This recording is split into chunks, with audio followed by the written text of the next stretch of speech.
Hello বন্ধুরা, কেমন আছেন? আশা করি সবাই ভালো আছেন। আমি আজকে করব মশলা পটল। মানুষে তেল পটল করে, তো আমি আজকে মশলা পটল করব। তো পটলগুলো আমার খোসা ছাড়ানো আমি দেখাতে পারিনি, তা আমি কড়ার উপরে দিয়ে দিয়েছি ভাজা করতে। পটলগুলো আমি খুব ভালো করে ভেজে নেব। তো আমার প্রথমে যে তেলের উপরে দেবো সেটাও দেখাতে পারিনি, খোসা ছাড়াতেও দেখাতে পারিনি। খোসা ছাড়ানোটা আমি একটু ব্যস্ত ছিলাম।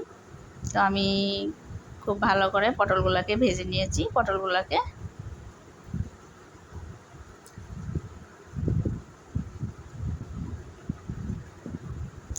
লাল লাল করে আমি পটলগুলোকে ভেজে নিয়েছি। হলুদ বাদে কিন্তু আমি ভেজে নিয়েছি, হলুদ লবণ বাদেই আমি ভেজে নিয়েছি পটলগুলোকে। আমি এবার পটলগুলোকে তুলে নেব। আর এখানে মশলা করে নিয়েছি আদা, পেঁয়াজ, রসুন, জিরা, সর্ষে একসঙ্গে মশলা করে নিয়েছি।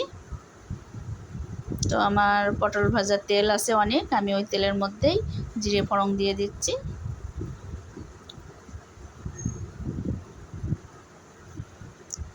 এবার আমি মশলা দিয়ে দেব। মশলাটাকে ভালো করে কষিয়ে নেব। মশলাটা আমি একটু ভালো করে কষানোর পরে হলুদের গুঁড়া আর লবণ আর চিনি দিয়ে দেব। দিয়ে আর একটু ভালো করে কষিয়ে নেব।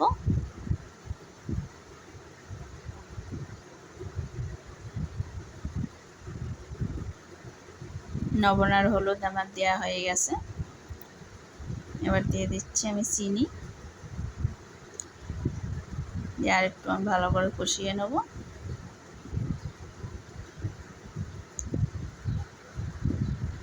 তো আমার মশলাটা খুব ভালো করে কষানো হয়ে গেছে। আমি এবার পরিমাণ মতো জল দিয়ে দেব। এটা মশলা পটল হবে তো বেশি জল লাগবে না। তো আমার এই ঝোলের এই জলটা ফুটে উঠলে আমি পটল ভাজাগুলা ঝোলের মধ্যে ছেড়ে দেবো। তো আমার মশলার ঝোলটা ফুটে গেছে। আমি এবার পটলগুলোকে মশলার মধ্যে ছেড়ে দিচ্ছি, মশলার ঝোলের মধ্যে।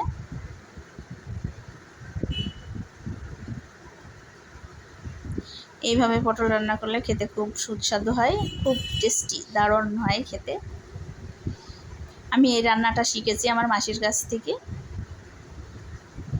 আমি তেল পটলটাই করি, আমি মশলা পটল করিনি। তো মাসির কাছ থেকে শিখেছি মশলা পটল। তো আমার রান্না হয়ে গেছে।